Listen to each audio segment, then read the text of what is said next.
Hey, I'm pretty excited about today's lesson. We're talking to Luc Poliard, who is a graduate of our MHA program.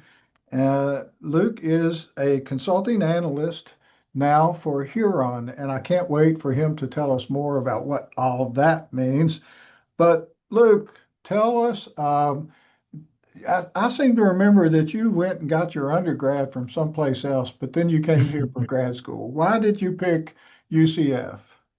Ah, yes, man. And appreciate the opportunity and the invite for, such a project. I did graduate from Florida State University in Tallahassee, Florida. While there, I was originally a pre-med student. And it wasn't up until like the latter part of my senior year where I realized, maybe patient care isn't for me. And so I kind of leaned into some of my softer kind of skills and involvement on campus and was like, well, let's see what this organizational like management type thing, because I was president of a couple of organizations on campus. So I was like, well, maybe I can do this in the workspace. But what actually led me to choose UCF, it all boils back down to network. A Mhm. close friend of a mentor of mine is another UCF MHA alum, Antoine Williams, who's currently COO at Orlando Health right now, I believe in Lake Mary. And when I was talking to my mentor about exploring different options outside of going to medical school, and I mentioned, I'm looking into health administration, she made that connection. And Antoine was gracious enough to give me a, 30-minute chat. We talked about it. He helped me think about what a game plan would look like. Um, and the rest is history. Being in Tallahassee, there was an option to go to a different institution with the MHA program, but I kind of wanted to challenge myself to explore a different network, to build a different community outside of the comfort zone of Tallahassee, being there for the past 5 years. And so, yeah, that's kind of what it boiled down to, a new scenery, new institution, and a new journey. Well, we're really glad you chose UCF. We've been proud of you and happy for your success. But speaking of that, I've of the interviews that I've done with some of our more elite alums so far, no one's been an analyst. Mhm. So I'm curious if you could tell our students what it is that you do as a consulting analyst for Huron and what is Huron? What do they do? Yep. So Huron is I would call Huron a mid-sized consulting firm, with a pretty large book of business and continuing to grow within the healthcare. So healthcare falls within like the performance improvement arm, and within healthcare we have a couple of divisions. I specifically work within clinical operations, so you would think anything inpatient. So I'm actually, in the rounds helping uh, change some of the processes, whether it's the multidisciplinary rounds process. So that is when all of the different providers, your doctor, your nurse, your social workers, your dietitians, rehab, all come together and round on their patients. We think about those processes, the different tools that they use within these processes, and how we can, ultimately, the goal is to reduce length of stay as safely as possible. Because as you know, when it comes to like the not trying to get too deep in the weeds, but there is insurance only covers a certain amount of time that a patient is in the hospital for a specific diagnosis, and any day outside of that range, which we call the GMLOS, geometric mean length of stay, the insurance is no longer paying. And so now that's kind of burning into the finances of the hospital. So we want to get those patients out as safely as possible. And that communication within rounds is very vital in that process. And so that's kind of sort of what I do as an analyst. And I think just breaking down the hierarchy within consulting. Analyst is an entry level position. But I did come in as an experienced hire, coming out of my administrative fellowship at Mayo Clinic, and was able to jump in really quickly, add some of my expertise, being familiar with the landscape. And so as an analyst, I help with the delivery of communications, whether it's to our internal teams, because projects can vary between a small team of 7 to a large team of 85. So being fluid within that communications, leading or supporting work streams. So whether it's the work stream for Epic and helping build out the dashboard, or it is the work stream with case management and helping build out staffing tools and models, or being direct with, you may own a smaller department such as like ICU or a PEDS, and you're managing those stakeholder relationships with those division chairs or those managers. And so there's a lot that you can do. A lot of people think that being an analyst is like, oh, you're doing the dirty work. And honestly, I think that comes with the rites of passage, right? Yeah. And one of the biggest lessons that I learned is consulting is different from industry, because you have to think about your work as a product that you're selling to the client, right? Because the client is paying for your expertise, your skill set, and for you to actually achieve the results.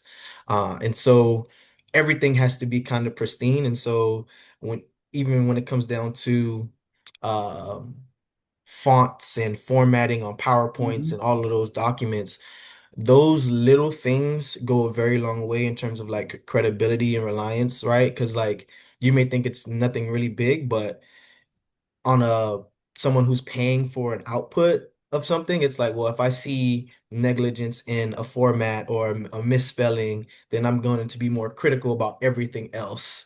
And so you want to really work up that chain of, analysts, drafting the deliverables, providing it to your manager, that getting vetted, and then it kind of going up through the food chain as well. So that's a little bit about what I do, what Huron does within the healthcare. We have the clinical enterprise or clinical operations, as I mentioned. We have like an access arm, so you think about Epic and referral patterns and all of those good things, trying to get folks the right patients in the right places at the right time.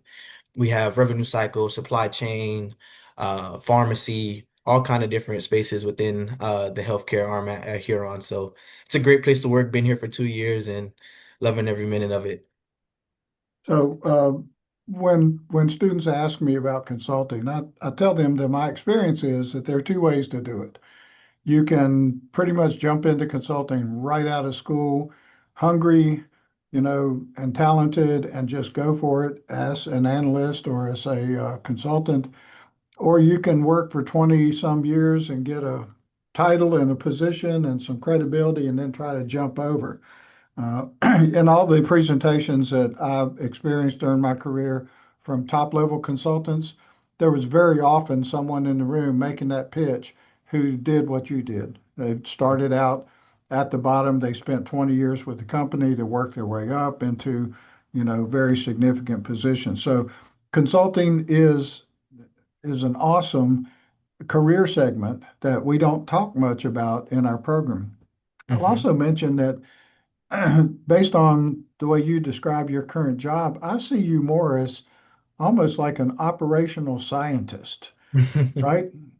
You're researching all the time. What's the best practice? What's the best opportunity?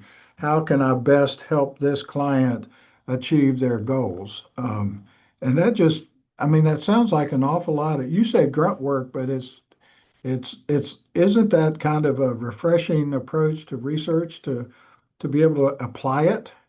Yes, and to that point, I think there's a saying within the consulting industry that, 1 year of consulting is about 3 years worth of what you'll learn and get exposed to in the industry. And so in some of my experiences at, within the industry, getting decisions done and moving things forward, it's kind of a hurry up and wait kind of thing. You have to navigate it a bit differently, but within consulting, you're moving really, really fast. You're getting results really, really quickly because that's what the client is paying for. So it's a delicate balance and a beauty to it, because one of the most valuable things that I've gotten out of being in consulting, like just within my 5 years, I got the opportunity to work with five different healthcare, or I mean, excuse me, my 2 years, I got to work with 5 different healthcare organizations, right? So you think about the what you have to download internally to help best put that organization in the best place, right? So whether it's their geographic location, whether it's, their regulatory environment, the actual kind of hospital it is, there's so many different things that you learn and you get exposed to, kind of bouncing around, and no project is the same because, you know, my first project, I was in, southern New Hampshire, and then another project, I was in Albuquerque, New Mexico, and then I was in Seattle, Washington. And so all of these different healthcare organizations have different priorities, different external and internal factors that, you know, impact their, ability to provide the best quality care for their patients, and you learn a ton. And so it's really, as you say, like being that scientist, like Yeah. you're coming in, okay, we have excellent, and you have a timeline, right? You can't just do it forever. So what levers do we pull to achieve a certain amount of benefit or a certain output, within this period of time? Who do we need to consult with? What do we need to change? What do we need to add on? It's a very like iterative and ongoing process. Like it's when I'm actually talking about it right now, like when you're doing it, you're kind of just doing it. But when you take a step back and think about what you're actually doing, it's paramount. It's huge. So I can't tell you how much we appreciate your time. I'm running a little short, but I want to just ask if you would agree with this statement. If you look back at your entire career, going all the way back to Tallahassee to now, would you agree if I told you that I perceive that the most impactful thing in that whole timeline was a 30-minute conversation with Antoine Williams? Yep.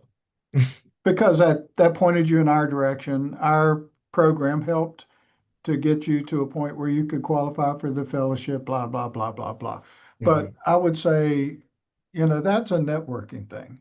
And we almost always try to impart on our students how important that is. Um, Again, thank you so much. We're pretty proud of you, Luke, for all you've accomplished and all you continue to accomplish, and we hope we can stay in touch and keep up with your career as you go from here. Yes, yes, definitely. I appreciate it as well. Appreciate the time. Take care, my friend. All right now. Okay, bye-bye.